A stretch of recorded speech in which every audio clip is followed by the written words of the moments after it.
Welcome to our LB's The Lover of Books author chats. If this is your first time here or watching a recording, I'm so glad you found us. I've had the honor to interview over 75 debut to best-selling authors, and readers like you have helped my YouTube channel grow, and it's over 21,000 hours watched. So thank y'all so much for tuning in. I know it's because of all these awesome authors and answering all of our questions. So I really appreciate all of you when you take the time to like, comment, and hit that subscribe button. But now I want to introduce this amazing, talented author, Clare Leslie Hall. She's a British novelist and a journalist, and we're all here to discuss Broken Country. This is her US debut. It's such a sweeping love story and definitely has some thriller-like elements.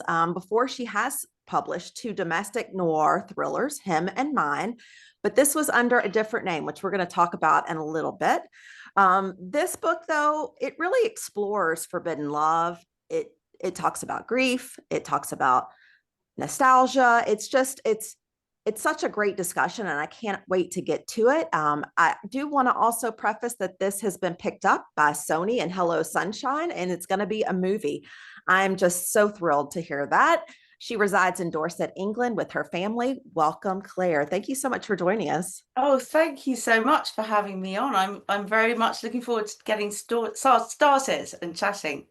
Well, okay, so I mentioned that the previous books were in another name. Can you tell us a little bit about that and why the change and what's happened? Yeah, absolutely. So my first two novels, I think that honestly, I write the same thing really, and I like to read cross-genre books. So I'm going to say one of my favorite books is The Great Gatsby or The Secret History, and they've both got love and murder in them.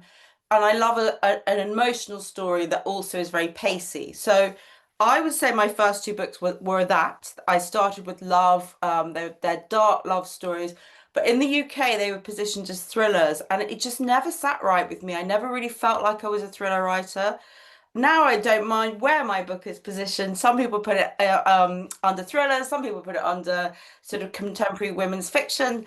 And so I guess I was a bit hung up on that because I didn't feel like I was getting the right representation. And so with Broken Country, I actually changed agent. And the agent I had, I was sort of in the middle, I was changing the book and I had 10,000 words. That's all I had when I went to her. And I said, look, I'm going to include a murder trial, but I don't want to be thought of as a thriller writer. And she said, you don't write thrillers. She'd only read 10,000 words, but she said, you write book group fiction. That is what this book is.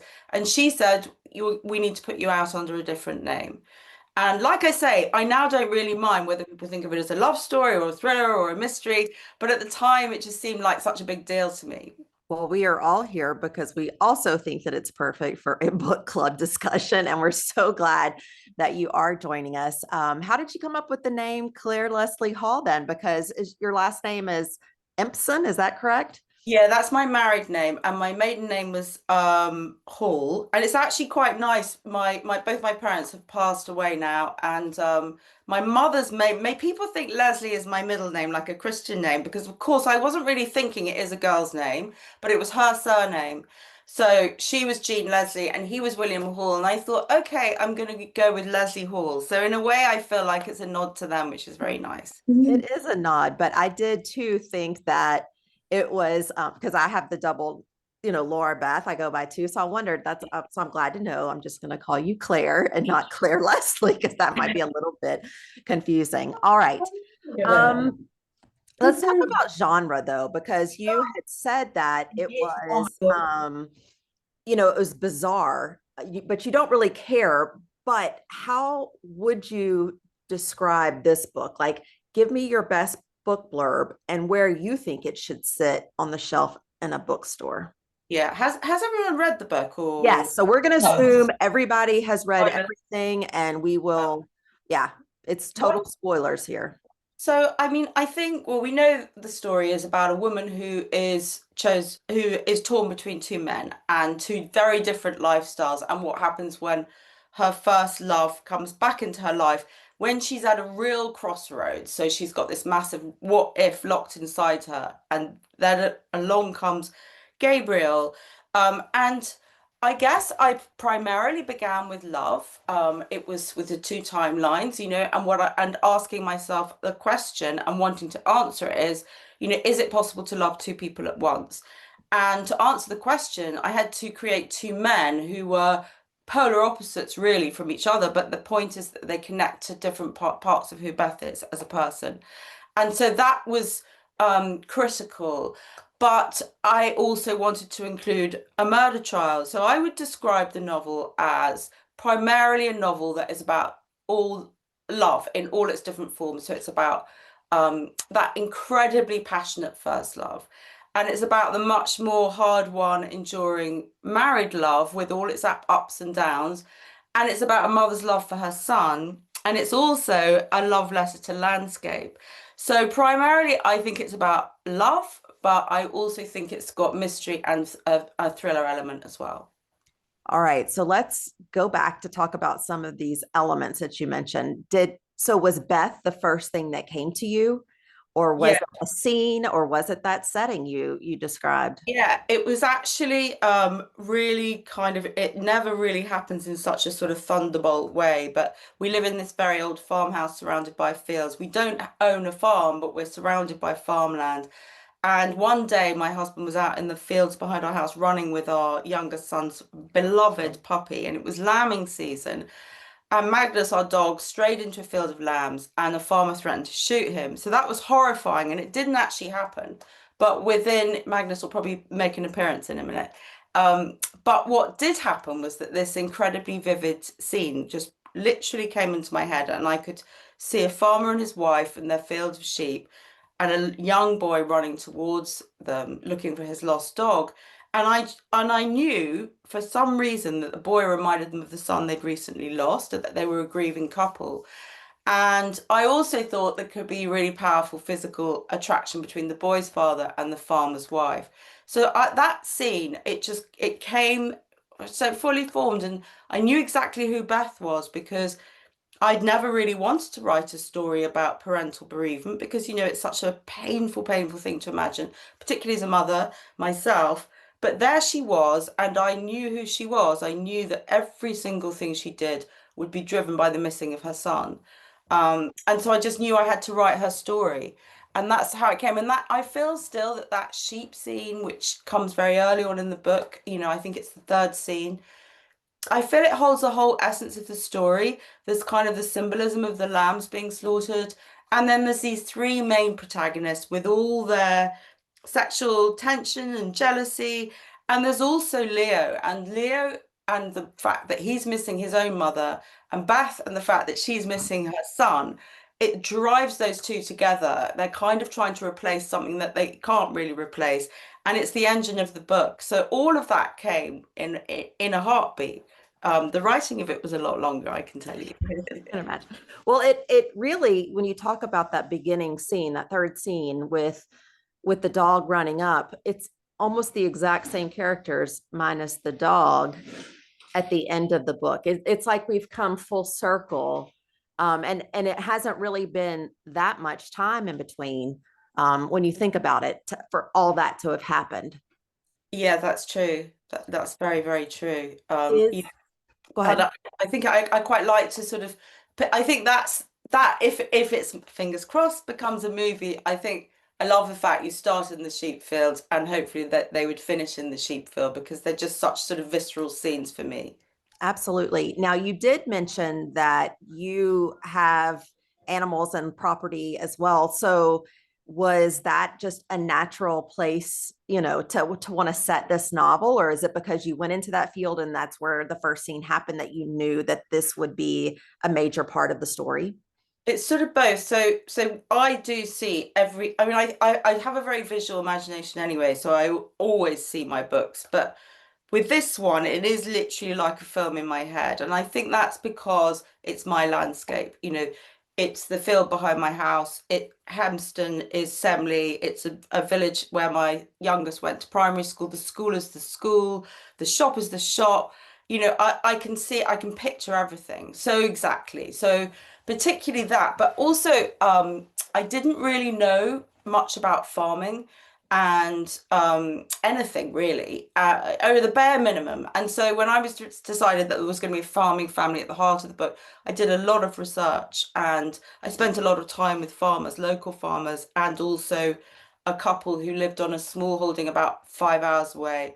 And that completely informed it for me, because it just showed me, how instinctive their connection to nature was, how hard the job is, the hard work, little money, awful hours, no holidays, but it was never about that for them. They were caretakers of the land. And so spending that time with the farmers was probably it was the biggest privilege, and it kind of opened my eyes to my landscape. I think that I used to rush through these beautiful fields, walking my dog or thinking about getting on the school run or whatever it is. And now I'm aware of it in a much more, I feel much more connected. So I feel that I was very lucky to have that experience. Well, I think it came through because we see that in Beth as well, because I don't know that she really appreciated it until probably being introduced to that bird, right? And in the tree. And then from there on, it seems like it becomes part of her DNA when the first part of her life, she hadn't experienced any of that. That's exactly it, Laura Beth. And the thing is, about Beth is that I know she's flawed and she makes some bad choices, but the thing that I love about her is that her life gets knocked off course, but she just picks herself up and does something else, and she does it time and time again in the book. And really, she thinks she's going to be with Gabriel forever, and she thinks she's going to go to Oxford, and she's an academic, bookish girl, and that's her dream. But instead, she marries a farmer, and she not only marries the farmer, she falls in love with the landscape. She can do everything that the man can do. She can have hay bales, she can drive a tractor, she can birth a lamb. And I really love that about her. And I think it becomes a much more important part of who she is than books and learning ever would have been. Yeah, I mean the immaculate, the nun at she said it perfectly. She knew she had that in her. And I mean, she was going to back her when she wanted to go to school beyond, and then she backed her when she said, "You're going to succeed, even as a mother." Pretty much is what she said. Like you're going to be able. So she had something in her. I do want to comment that Leslie in our group here said she grew up on a sheep farm, and it felt very genuine and realistic. So I would say that even though we, you can see it, you can see your background and you can see everything happening and it runs like a movie. It did for us too. And we don't have that to look at. So how did you do that research with those? How long did that take? And how did you get it to be captured so beautifully into this book? Um, well, thank you, Leslie. Those kind of comments mean the world to me, because it isn't my world, and if anything, I over researched, and the book didn't really work to begin with, and I think it's because I spent so much time with farmers. I went lambing. I helped birth a lamb. I went spent a day in a combine harvester. I learned how to milk cows. I was absolutely hopeless at it, but the farm was very nice about it. And all these things eventually helped me to write the story that I wrote. But I think at the beginning, oh my goodness, I had so many things in it that just had to go on the cutting room floor. Like I had a whole animal rights theme. The book was contemporary to begin with, and it was only 2 years in that I went, this is a period novel. And that was a massive change, and it was so the right thing. And I think the answer to the question is that I probably did far too much, and then I had to bring it all back. And actually, one of the things that was on the cutting room floor, which I'm very sad about, I still love this scene, was it's a milking scene, and all my experience was in there. And Leo goes milking with Frank and Jimmy. It's quite a funny scene, and it's very touching.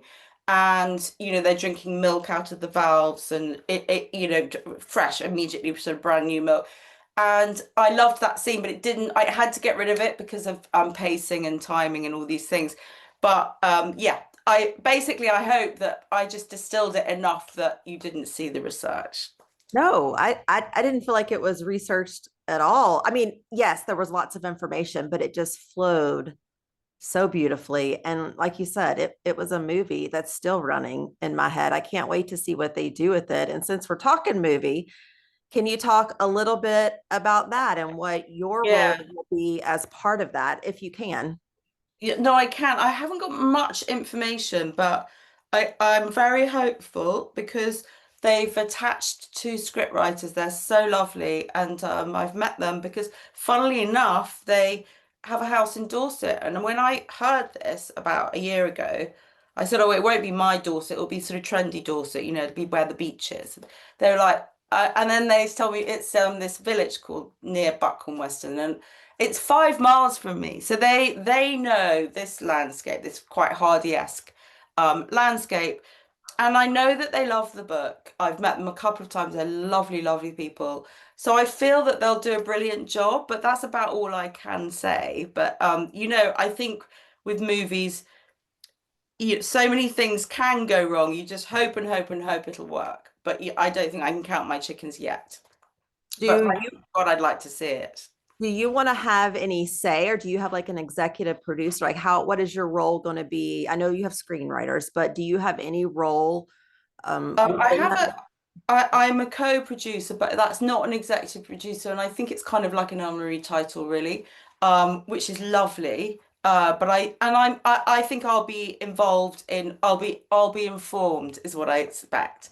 I don't think I'll be wading in going, oh no, not him. I don't think it's going to be like that. I'm I mean, do you actually picture when the movie's going? Do you have certain people in mind, or just sort of It traits in changes mind? me. Well, funnily enough, when I was writing the last few drafts, maybe it's because I'd watched The Crawdads, but I had Daisy Edgar Jones in my mind, way before I even dreamed or knew that it was going to be potentially a film. But I kind of now think, I'm thinking about someone like Florence Pugh. I don't know. I think there's going to be, I don't know. I have no idea. I used to think should get Daisy Edgar Jones and Paul Mescal back together. Did you watch Normal People? I haven't, but I want to. That Oh sounded my God, it's so good. It's so, so good. But now I think maybe, who knows? I haven't really got any. I used to think Timothy Chalamet for Gabriel. Nobody agrees with me on that. But now I'm beginning to think, no, maybe not. Now I think, could it be someone like Jacob Elordi? Do you know him from Saltburn? And Priscilla, he's Elvis. oh yeah, that would be very interesting. I think he looks completely right, but I don't know whether anyway, hey, it's definitely not up to me. But I don't think that well, look, again, this is just me making it all up. I can't imagine that he would want to play another sort of aristocratic male because I think well, he's going to be Cliff in Wuthering Heights, and he's done Saltburn, so I don't know. But hey, it's not nothing to do with me, unfortunately. well, what But I'll I was keep you gonna posted when I know. There's an well, announcement. I will I tell you. yes, please keep us posted. Did you have a say in who narrated the audiobook? Deborah's asking that because I listened to Hattie. She was just so good. Like I didn't know if you had a say or not. Well, I did, in the sense that my publisher, my UK publisher, um, said we really want this actress, Hattie Morahan, and I didn't know her. She's actually quite well known. A lot of my friends have since said, "Oh yeah, she's often in BBC dramas and she's a Shakespearean actor." I think she's, quite well known, but I just didn't know her. But anyway, and they sent me some audio clips of her reading other books, and I was just like, "Oh my God, she's perfect." And then the only other thing I got saying, which was really nice, because my first two books were audios, and I love them. It's a very different experience hearing your book because you know it line by line. I actually listened to Hattie on the way back from New York. I was in New York for my book launch on March the 4th. And on the way back, I got the audiobook and I listened to it. And honestly, it blew my mind. And I was seeing all sorts of things that I wasn't, I hadn't intended, or just that she brought out. I don't know. It was really amazing. But the only thing I sort of had to say in was they said, would you, this is what we think about the accents. So they sort of said Beth would just be sort of standard kind of received pronunciation, I think it was. and Gabriel and his parents would be upper received pronunciation, and that Frank would have a slight Dorset twang. And I just said, yes, absolutely, all of that is perfect, but please can Frank not be really broad, because that's not how he is in my head. And I've listened to books. I think I listened to Far from the Madding Crowd, Thomas Hardy, and it was just some amazing old Shakespearean actor. But the way that he did Gabriel was just kind of jarring. It was just so broad Dorset. I'm like, so anyway, she did it perfectly, absolutely perfectly. It really was. I mean, it made it such an immersive experience. So if you do get to compliment her, please send ours her way because it was just phenomenal. It really it was just beautiful. Okay, I want to back up a little bit though, because get back to the writing of this book. Um, a big topic between both Beth and Gabriel was, do you allow others to read your writing, right? Because that was a topic for them. I was just curious what your thoughts were on that personally, and how that affected their storyline. Yeah, that's a really interesting question. I would say that I used to a lot more than I do now. And I for years I labored. I mean, getting a book deal for me was a very long old process, years and years and years of it. And I when I first moved to Dorset, sort of 17 years ago, I formed a writers group with two friends who I discovered were writers. And it was amazing. And we read our pieces. We used to read every week, and it was amazing. It was kind of challenging, but it was brilliant. And we became so close, and it was an amazing experience. And they read everything I ever wrote. But more recently, I've realized that it's better for me not to show people. My husband reads things, but again, I have to be quite careful not to show him anything too first drafty, because that can be, he can say the wrong thing, and it can really put me off. So I tend to write for myself, and then he'll read, and then that's it. But my agent's amazing, and she's a really good editor, and so I feel very lucky to have her on my side. So just her really, and my husband. What did that timeline look like? Because you did say earlier, it took you a bit to write this. So when did you start it, and what did that process look like timeline Oh, wise? okay, so let me think when I started. I started in at the end of 2019, and then we went into lockdown, and I think I sent my first draft to um my previous agent around the end of 2020. And then we worked on it for a couple of years together. And the book just wasn't quite landing, and I think it is just really a reflection of me trying so desperately not to be positioned as a thriller writer. So this book was very, very experimental. The heart of it was always the same. It was always this love triangle. There was always the child that gets unwittingly caught up in an adult drama that he's too young to understand. Jimmy always died. Those things never changed, but so much else did change. And really heartbreakingly, my agent at the time, after 2.5 years, brought me in, and I'd done another draft, and she'd loved it to begin with, but it had a lot of poems in, it was really, I don't think it was commercial in any way. I think there was some lovely writing in it and some great characterization, but too many poems. People don't want to read loads of poems. I'm not a poet either, by the way. So she called me in and she said, this book's not landing, Claire. You need to, get rid of it and start writing something else. And I was absolutely devastated. But when I look back now, and so that was after 2.5 years, and I spent 6 months writing another book because I really didn't want to leave her because she was such a great agent. She said, it's your right to take this to another agent if you want to, but I didn't want to. Um, and so I started writing another book, which funnily enough, I've gone back to it. It's changed hugely, but it wasn't all wasted. Um, and after 6 months, I was actually coming back from the cinema with a girlfriend, and she said, why have you stopped writing that book? You loved those characters so much. And they were so in my heart, I missed them. I wasn't happy, I just wasn't in fact, I was pretty low, I think. I was really low, and I lost a lot of confidence because I just did, because this book that I loved wasn't working. And anyway, to cut a long story short, I one day I woke up, we were on holiday, and that scene came into my head. The farmer's dead, he's dead, and all anyone wants to know is who killed him. I wrote that prologue.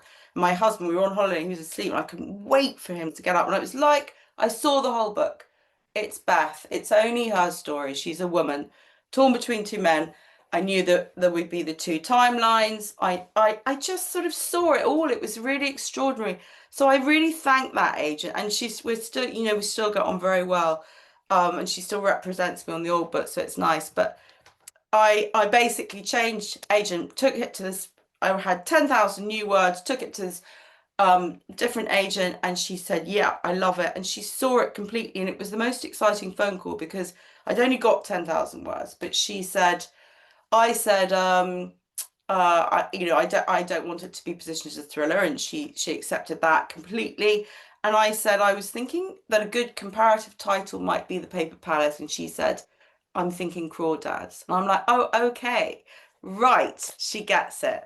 So she was very ambitious for it, to be honest, and she was very she was really good for me because she could rein me in when I needed to be reined in. She's not afraid to say it as it is. And I like that. So she would say, why I had this very, tedious Charles Dickens storyline that I was sort of hooked on. And I think I just kept it because it had been there from the beginning. And she was like, I don't care about Charles Dickens, do you? And I'm like, no, why have we so, she was really great. She was quite brutal, but brutal was what I needed. Well, how did the title, so Broken Country, when did that come about? Was that you? Just explain how you landed there. Yeah, that was me. It was called other things like The Savage Land. It was called Savages in the old version, and it was a bit more savage back then. Um, One day, I can't even remember exactly, but Broken Country just came into my head. And I loved it, and I just knew it was right. I suppose what I felt was the book, I wanted it to be a nod to the pastoral world and the setting. I wanted it to be a nod to a broken marriage. And I think of a country, a marriage is its own country. You can think of it like that. It was quite an esoteric title. And I remember saying to my new agent, I'm worried because you're always told that your title should tell you exactly what you get in the book. Well, Broken Country doesn't tell you what you're going to get, although actually you're getting a village that's divided between landowners and the ordinary farming folk. You're getting a broken village, you're getting a sort of a broken marriage. All those the two words were, and she said, again, book group fiction.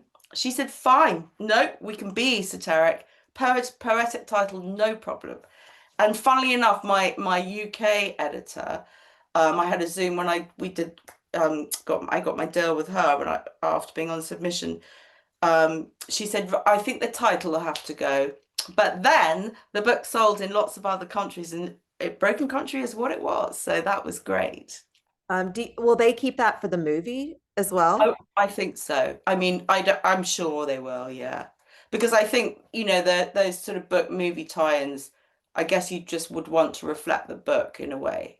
Yeah. I love that. Like you said, it's perfect for book clubs, and it's the perfect question to discuss, right? Because it's already going in the chat box, like the broken family, like you said.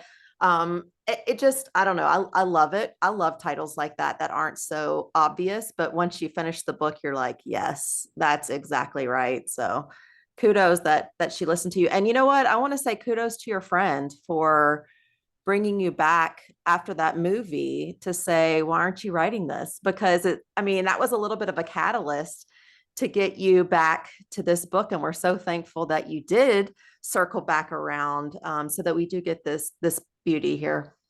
Yeah, yeah. My friend Jo, I have said thank you to her in the odd speech. So, yes, it was very good that she did that. Thank you, Joe. I do want to talk a little bit because you did just mention about the difference landowners and the farmers. And then we also talk about women versus men, the sexuality of this. Like there are a lot of themes in here. Did you always know going in that those were going to be central, or is that something as you wrote, it happened? Both actually. So to start with the farmers, I think that's something I was really fascinated by because of our near dog shooting incident. I just couldn't get it out of my mind, and I couldn't get out of my mind the fact that we were so horrified that we were going to lose a pet, and really quite sort of almost enraged that this farmer would shoot our dog. But I couldn't stop thinking about the farmer and how he could have lost his lambs and how they do all the time, because in the UK you can walk your dogs off the lead. It really it's not great. They lose a lot of their livestock, and that made me think about how there was a real disconnect between ex-Londoners like myself who were moving in, and a lot of my friends were ex-townies and they'd moved into the country, and then the rural old guard, like the old boy who used to was born in my house and owns all the land around. He's about 85 and he's amazing. He's like the real deal.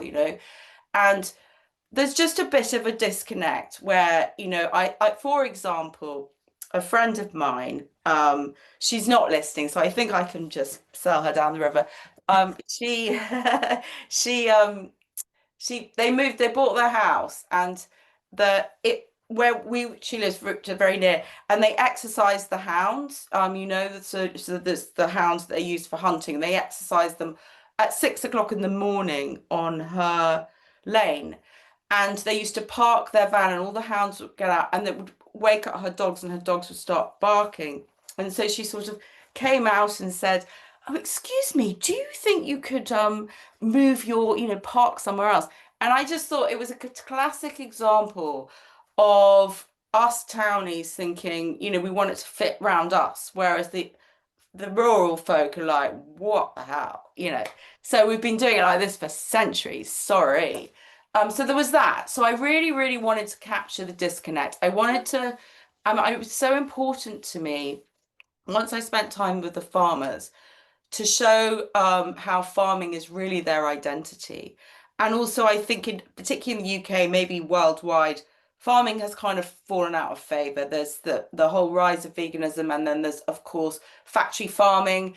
And there's quite a lot of hate for farmers. But my experience was that these people were caretakers, and, they could never have conceived of doing anything else. And not only that, in the midst of toil, they would always, like, we'd be in the combine harvester, and the farmer would go, "Oh, look at that," and it would be a red kite rising into the sky, or it would be a fox carp, or it would be a minute old calf sort of standing up. And I felt that they were so connected to beauty as well as the brutality. So that was very important as a theme for me. It was my starting point, and it never ever changed. That was kind of what I always really wanted to get across in the novel. In terms of the gender, I think that was really behind the gender inequality. That was behind me moving it back to the 50s and the 60s. And I'm so glad I did. I don't know if you know Atonement by Ian McEwan, but it's one of my favorite books. And that was in my head, and it's kind of love across the class divide. Of course, that's much earlier. It's in the 20s and 30s, I think. Oh no, it's war, isn't it? It's 30s and 40s. But that was in my head. But more than anything, I really wanted to show the stark difference between Beth and Gabriel. So they're both, she's a girl born to parents of modest means. He's an aristocrat. Everything is perfect for Gabriel, and his life never ever gets knocked off course. And I really wanted to show how sort of snobbery and prejudice, she has very unusual aspirations for a girl of her time. She's a village girl who's, her parents don't have very much money. And girls like Beth weren't going to Oxford in those days. Now, of course, it's all equality, but then it wasn't. And, women couldn't sit in a pub, and women couldn't have a mortgage, all these things. And so I just desperately wanted to show the difference between the two, and how she just has to have real resonance and resilience and pick herself up again and again and again. Whereas Gabriel, yes, he loses out, he loses her, but his life he just sails on through. And he even has a child out of wedlock, and the press are just there saying, "Smile," they applaud him, and everything is fine for Gabriel, but everything goes wrong for Beth. That's kind of what I wanted to show. Um, I going back to the farmers part, I really did feel like it was almost a love letter to those people of the earth, that do give so much of themselves to the land. I thought it, I could feel that love across the page. I don't have experience living on a farm, but it just felt so natural, and um, so I did get that from it. It was absolutely gorgeous. The other thing I wanted to get into was with Beth. She did have a lot coming at her. How did you maintain our not sympathy? It's almost like it's such a tug of war. Like, do we love her? Are we upset with her? Because we have to keep cheering for her and wanting her to succeed. So what were your intentions there, and what were your, I don't know, methods? Yeah, I think, if some people don't like Beth, and I get it as well. People hate infidelity, and I understand that. But, that was the story. That was the story. The point is that Beth is at a crossroads in her life is in turmoil, and she's always secretly pined for Gabriel. And he comes along at this moment when, everything is going wrong, and he offers her a chance to, really go back, see herself through his eyes, and he sees her as the girl she always was, and that's just such a huge draw for her, I think. I love Beth, as I say, and I always knew who she was, but she does, make some bad choices, and she betrays Frank, and Frank is such a sort of almost saint-like character. Um, and she has a huge journey to go on herself. And I think what I did, how I worked on Beth quite carefully, this is where all the cutting came in, was that I was very careful to bring out the reveals, at critical moments. So, for example, at the second part, had Bobby had a lot more after his, his funeral, all these other things. But I cut it because it was critical to show, yes, she kisses, there's this growing attraction, and she kisses Gabriel at the wedding, and then the very next chapter, it's the oak tree. And so by showing it like that and then ending it there, I hope that you're not necessarily going to forgive her for what she does, but you're going to understand why she does it. She did ask Frank to keep Bobby safe, and he didn't, and it wrecked her life and his. Another thing I think about that though is that Beth has to learn how to forgive Frank. On the surface, she says she forgives him, but she doesn't. And actually, more than that, she has to learn to accept some guilt herself. And she does. She has to forgive herself because actually she didn't keep him safe either. She could have.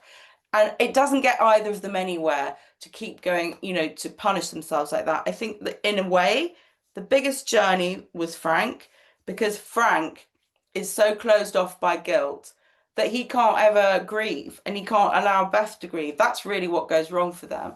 And actually, um, by putting him in prison, when he was going to prison, but a change that came late, which actually really was so important, was Leo and Gabriel visiting him in prison, and him recounting Bobby. And that's so critical, I think, for his whole character, because finally he grieves, and finally he lets go, and he lets go of his guilt. He accepts it. And it's only because he does that he can come back to Beth, and he can start again, and they can have this life. And the reason I did that, funnily enough, wasn't because of Frank. It was because of Leo, because I was so worried about leaving this poor innocent child with the legacy of murder. I was like, what is that going to do to him as an adult? So I felt, well, this was my way of trying to appease some of his guilt. So many, you hear the statistic, when a couple loses a child, how many do those marriages don't survive, those relationships don't survive.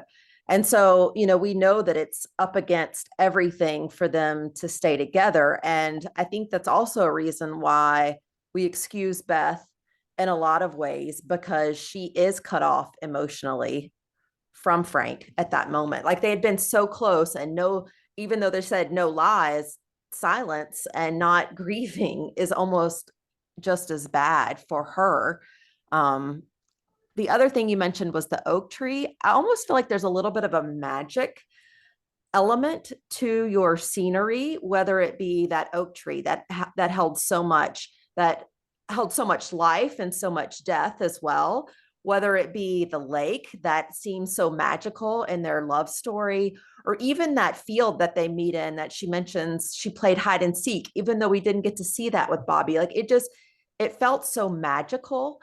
Um, did you intend for that to be, or is that just how you felt it?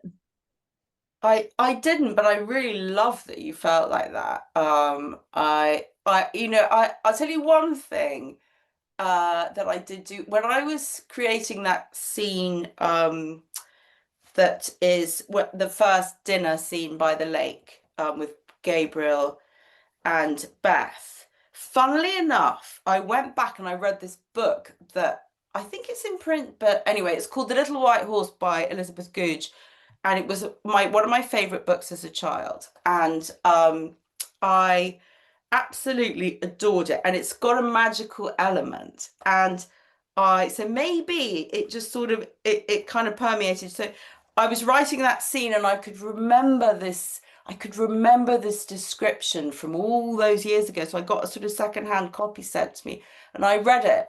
And it's kind of about the grass looking like crystal and under the moonlight. And anyway, I sort of was inspired by that magical book. So maybe it kind of did filter in. But I adore that. And the oak tree is the emblem of the book. It's why I kind of thought I'd have an oak tree on the cover. And I'm really thrilled that Barnes and Nobles did do that, because I just imagined it would be an oak tree, and the oak tree is everything. And the oak tree is based on an oak tree that I pass every day on my dog walk. So um, I see it every day, and I see it in every season. I don't necessarily think of the characters there anymore, but I'd see it and I notice it, and it's kind of like part of me, I think.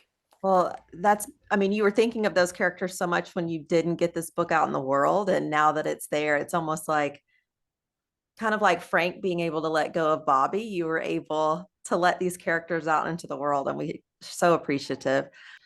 All right. I am going to, as usual, ask my rapid fire questions. Um, yes, Claire, I know you probably didn't know that was coming, but they're always fun. And then I will give y'all a chance to ask Claire your questions. So, are you ready? Yes. All right. Do you have a favorite poet? Oh, I do. I'm gonna go for W.H. Auden. Are you country or city? Country. Picnic or five-course meal? Oh, picnic. Favorite Elvis song? Oh gosh. Can't help falling in love. That was a good one. I love that was the wedding song. If you're on a dance floor, are you dancing or are you watching? I'm dancing. And what was the last song you played on your device? Ooh, gosh, I think it might almost have been Elvis, and it might have been The Wonder of You, because I've got a Broken Country playlist and it's a lot of Elvis on it. And can we find that on Spotify? Yes, you can. Awesome. We'll definitely take a look. And then last question, maybe not last. If you were to pick up a record and put it on a record player, because there was a lot of talk of music on the records, what would it be? I'm gonna go for the Rolling Stones, because I love them so much and they inspire almost every book I ever write. Let's put on Paint It Black. Oh, I love that one. So which Rolling Stone song inspired or influenced this book? I'd say the same, Paint It Black. Yeah, Paint It Black, it plays in the Sheepfield scene. And my first novel, which actually my first novels are coming out in the US in the autumn. And they've changed titles, and they've not got the thriller covers anymore. They've got these beautiful new covers, which I'm crazy about. And they've changed titles, so they've got the him and the mine in them, but the first one is called Pictures of Him, and it's got a beautiful, beautiful house and a lake, there's a huge Gatsby-esque party in that book. And the second one, it was kind of amazing, really. I set a lot of that book in a place called Southwold, which is in the Suffolk coast here. And when I was researching it, I was on a writing retreat there, and I was going to this I saw this cottage. I thought that's where the characters live, and the cover is the same street, and they just did that on their own. So anyway, I digress. So you said they're going to come out when, and what's Oh the yeah, title they're going to coming be? out in October as paperbacks. I think they're available on Kindle, but I might be wrong on that. But they're definitely coming out in the autumn. Okay, awesome. We will definitely keep our eyes out for that. Who here has a question for Claire? If you want to raise your hand, please do so. If not, I'm going to take a look here in our chat box as well to see what I know. Everybody's loving the flawed characters. It's just, it was too good. Okay, here's one from Amber. Did you find it difficult to write? Oh, that one's, oh, to write Beth with such forgiveness toward Frank and his dad and his brother for their lack of willingness to properly supervise Bobby, as well as their disregard for her concerns. My book club, all women, had a great deal of difficulty not feeling anger and resentment toward the men, and none of us felt as though we could forgive. So, do you Mm, want to talk about we talked about the other direction, but not so much this yeah, direction. it's a really good question. I kind of there was a sort of I guess I had a theme that I maybe didn't make it that heavily into the novel, but it's there, which was that they're reckless. And I think that the characters, the men of the time, they're men of the time, but they are reckless, you know, and they always were. And they leave guns lying around. You get it, you see it in the court, don't you? That it comes out there, but and they were driving the tractor too fast, and you know, David, the grandfather, is driving off with Bobby without securing him as a baby, and all these things. I think there was an accident waiting to happen. I think that farm life is very dangerous, but maybe there's more reason there to be kept to take care. And I think that they didn't listen to Beth.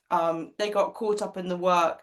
I can forgive them 100% because my God, how they suffered, you know, and the most unimaginable loss, which destroys their lives, you know. So I can completely forgive them, and I'm sure they've learned from it, but it's just sort of deeply sad. But they are responsible. I also think that Beth is a little bit responsible because she had the fear. They didn't. She did. And you know, actually in that scenario, you know, you can always second guess what you could have done. But she could have gone, I'm not going, I'm staying here. She also could have kept him safe. All of them could, you know. All right, Deborah, do you want to unmute and ask your question? Okay, Hi, Deborah. Oh, you're muted again. Can you try it one more time? okay. There you go. Hi, hi. Hi. I'm in the Jersey Shore, by the way. Hi. We read this book for an upcoming book club meeting, so some of us are on this. I really was taken with the character of Frank. You mentioned Saint Lake before, but to me, he was the most interesting, compelling character in the book, personally. And I wonder if you can talk a little bit about where that character came from, and you this sort of capacity for unconditional love and loyalty, but his brother and Beth, who were so imperfect.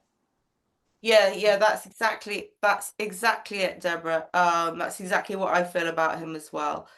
I feel, yeah, I knew who he was because I knew that he was closed down by guilt, and and that he's quite repressed. And actually, something else about Frank and Jimmy is that um they lose their mother when they're young, and they've got this very 1950s father who is incapable of showing any emotion.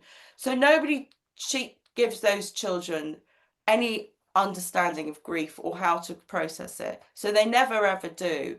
And it informs who they become as adults. Jimmy is very stunted, you know, he drinks too much, he's violent. He can't handle himself really because he stops caring about himself because his mum's not there, and no one really does care. Yes, Frank does the very best he can, but you know, he's a boy of 13.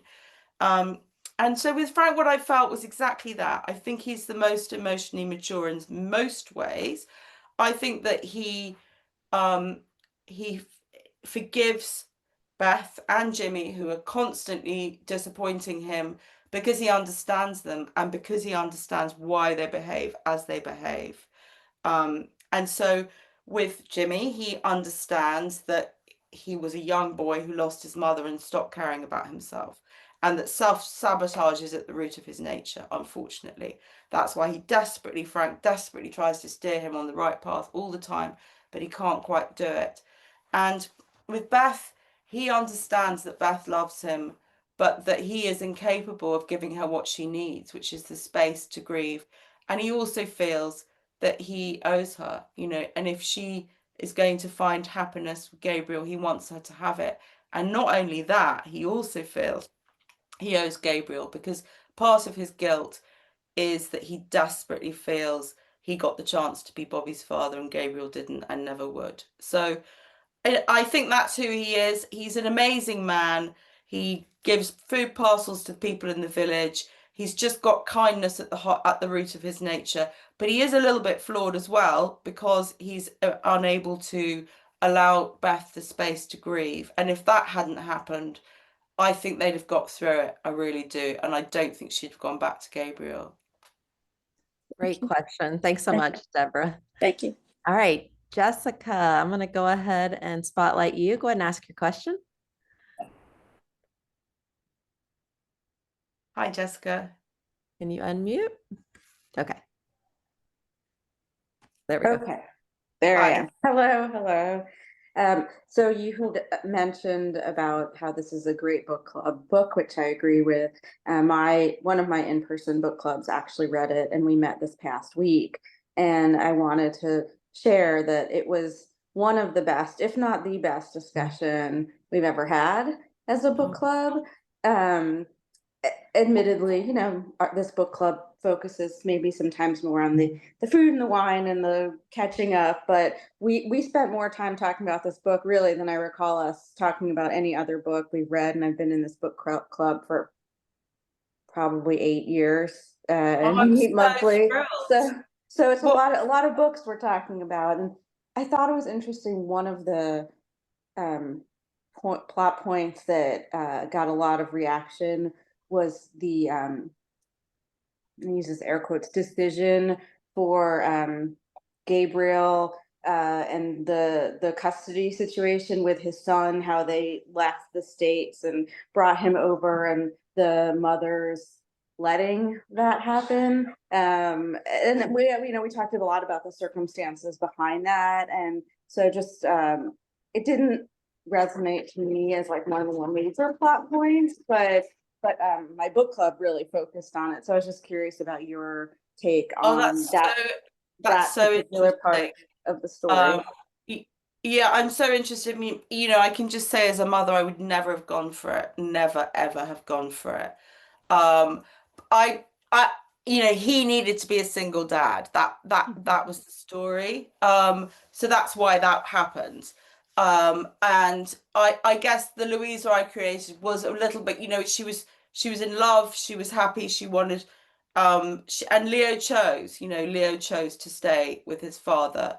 But I, you know, I would never have done it. And actually what I think happens, of course, is that they end up going back to Louisa, of course. You know, it's not right for a young child like that to be living without his mother. But I do think the upside of that is that Gabriel's a good father. You know, it kind of upsets me that at the end Beth says Frank was a better father than you could ever have been. I think that's so hurtful, and she does sort of shoot her mouth off sometimes and say these quite mean things, and that was really mean, and it's not necessarily true. Gabriel's a really good father, so I think at least he got the chance to be a solo father, and you know, it kind of that was a really good result. But I think that just as Beth, like I said at the beginning, you know, it's the engine of the novel is this mother missing a son and this son missing a mother. And I think if Leo hadn't been missing Louisa so much, none of it would have happened. You know, it's the fact that they're desperately trying to replace this love they can't get. So yeah. But Great. that was, I'm so thrilled to hear that you were talking about it. That's brilliant. Yeah, I bet that was a great discussion. Thank you, Jessica.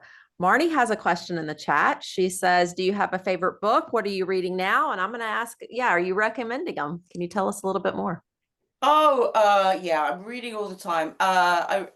Okay, so my favorite book, I can just say, I'm gonna give you two. They're both old, but Moon Tiger by Penelope Lively, and it actually won the Booker Prize in 1997. But I said that the other day on a podcast, and the host said, "Oh, I just can't bear the Booker Prize books." And I know what you mean, but it makes it sound like it's a really literary, complicated novel, and it isn't. It's this story of a woman, a dying historian, looking back at her life through the lens of history. But actually, that's the sort of premise. But what it really is her life told in these amazing fragments, and it's about sibling rivalry. It's about her working as a feisty war reporter. And it's really at its heart, why I love it so much is because it has this incredible love story, which is only about 30 pages at the heart of the novel. And it's really the reason for everything that happens. And it's just so beautifully done. It's so real. It's so, I've never forgotten it. And I read it and I read it and I read it. And then another one, which is actually a book that my mum gave me when I was 11, and I've read it ever since. And some of you may have read it, is I Capture the Castle by Dodie Smith. And it could be quite an old-fashioned book. It was written in the late 40s, but it just isn't. And I think it kind of informs the sort of books that I read and write, because it's about this very eccentric family who live in this crumbling castle, and they've got no money, and the father's an author. So there we go. And these two rich men move next door, and it's all about this sort of will they, won't they sort of fall in love with these men. But it's really about it. They're just so sort of funny and appealing, these characters. They're incredible. So both of those books I love. And a new book I read is completely different, and it's called The Death of Us by Abigail Dean. She wrote Girl A, which some of you might have read, which was a big thriller a few years ago. She's an English writer, and it sounds really kind of grim, but it's about an intruder and an attacker and a serial killer who gets caught, and at the age of 70, and he's having a court case, and it's all the people that he has intruded on or whatever. They come to give evidence, but at the same time as that, it's an entire married love story of this couple who went through this devastating attack, and how they sort of process it, and they sort of break up, and then they come back together. Well, I'm ruining it for you, but anyway, it's basically a really great book. Well, I think there's some people agreeing in the chat. Amy's like, she loved it and she thought it was so underrated, that it should have gotten more attention. I am going to ask one more question because this one came in and I missed it. Jen asked, she's intrigued about the meaning of the poem at the end. Can you give us some insight on that? Yeah, absolutely. So I told you that I wrote a lot of poems, and they all went, but that poem, I loved that poem, and that poem was in every draft, and there were probably 20 of them, and it was always at the end, and it never ever wasn't there. And the poem for me is, I think the point about Frank is that he has to let go of his grief and his guilt. And that poem is, obviously it's Beth writing it, but the poem is Bobby speaking to Frank and saying, Dad, let it go. I am here. I'm still here. And I had a beautiful life. It was short, but it was beautiful. And it just means the world to me, that poem. And something that happened, which was just absolutely incredible, was, which probably means more to me than anything else, was somebody who had sadly lost a child in a farming accident. I think someone sent him the poem, and he posted it with a photo of his daughter on Instagram, and it was just like, wow, the fact that that poem could in some way maybe help a little bit. Was just so beautiful, I thought. Well, yeah, to say you're not a poet, I think is a little bit shy, because I mean, like Janie said, the poem destroyed her. Carol's read it over and over again, just so incredible. And Kelly, I agree. She says the poem made her cry. Like it's very touching. So I'm glad you did keep that in and share that with us. It was a very special moment. And this entire book was so phenomenal. I can't stop thinking about it. I can't stop picturing it in my mind, which is a wonderful sign. And so many people are just so excited about it. So thank you, thank you, thank you so much for this wonderful discussion. It's been amazing, amazing. It's just so gripping. I can't get over it. But I want to make a toast to Clare and trespasses for giving us a lie that was too big for absolution, but was absolutely able to find a new beginning. Everyone, please make sure you recommend this book, leave her reviews, just get it in more readers' hands, because this book needs to be passed along. I will say in 1 week and 1 day, we're going to have a conversation with Georgia Hunter for her newest novel, One Good Thing. You may have already read her previous World War II book, We Were the Lucky Ones. So if you haven't, you still have a week and a day to get that one read, because you're not going to want to miss it. But if you know of an author that you would like to chat with, please let me know. Stay up to date on all my author chats through Facebook, Instagram, that broadcast channel, and definitely subscribe to my YouTube channel. Clare, you're just amazing. I cannot wait to see. Can you tell us a little bit about that book that you went back to? Is there anything? And I just want to say thank you too, because it's been the most fun chat. Thank you everybody for your brilliant questions.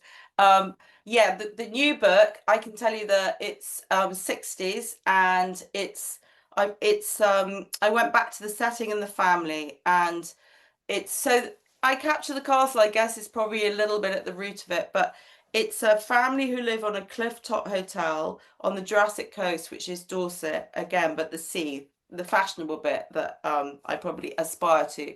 And they're into swimming, and and anyway, what happens is it's the story. It's going to be a love story within a love story, and there is a murder in it, and so there's all the sort of same things, but it feels very, very different. And I'm kind of falling in love with the characters. It starts with, they have this big midsummer celebration, and which is famous. And this composer comes to the hotel because he's going to write something about midsummer. And the daughter of the house is a young widow, and she's lost her husband, he's drowned. And the composer is a widower who lost his wife in childbirth. And of course, against their best intentions, they fall in love. And that's sort of how it begins. Well, we can't wait for all those things to happen. Does it have a title yet? Are you still working on that, or a date? Yeah, I'm working on it. Its working title is the name of the hotel, which is the Mirage, which kind of works, but I doubt that will be its title. So that's what it's called for now. But I'm really loving it.